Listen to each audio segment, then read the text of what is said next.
We are back with a live look at St. Peter's Square, where thousands of pilgrims are gathering quickly after the news of Pope Francis's passing came out a couple of hours ago. On Easter Sunday, just a day ago, Pope Francis appeared on the balcony overlooking the Grand Plaza. The Vatican announced this morning that the pontiff passed away overnight, just hours after celebrating Easter. Oh, Doug Luzader has more this morning from Washington on the Pope's life and what comes next for the Catholic Church. Doug, good morning. How are leaders around the world reacting this morning, and has President Trump said anything? Good morning. Well, I think this was, the timing of these things, I guess, always a little bit of a surprise. Still not exactly shocking, given the kinds of health issues that the Pope had been facing. He had been hospitalized for bronchitis and double pneumonia, but he'd been released, and he spent yesterday in public celebrating Easter, which I think led people to believe that perhaps he was doing better, and then this news came out overnight. Through the course of the night, we have been hearing from leaders around the globe. We did hear from Vice President J.D. Vance, for instance, and the two of them, J.D. Vance and the Pope, actually met yesterday, had a very warm greeting with one another.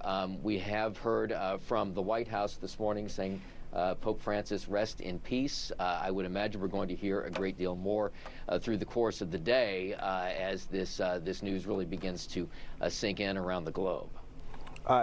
Thinking about U.S. leaders and just individuals in general, what would you say, looking at his legacy specifically, will people remember? Obviously, he was the first pope that addressed a joint Congress. I believe that was, 2015, and has spoke out about a number of controversial issues, including immigration here in the U.S. Thinking about our leaders here in the U.S., how do you believe they'll remember him?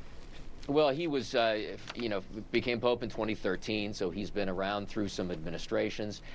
It's always kind of a fine line for how popes deal with politics. They generally don't get into the day-to-day kinds of responses to policy issues, but they do certainly set a tone. The Vatican is a large enterprise. You look at the number of Catholics around the globe, it's about 1.4 billion or so. The Pope can hold a lot of sway, and by papal standards, this was a Pope that was pretty progressive. And he certainly would, from a distance, kind of butt heads with the Trump administration when it came to issues like immigration. And this was a Pope who was not necessarily beholden to Catholic doctrine to the same extent that many of his predecessors were, which will make the selection of his successor very, very interesting to watch.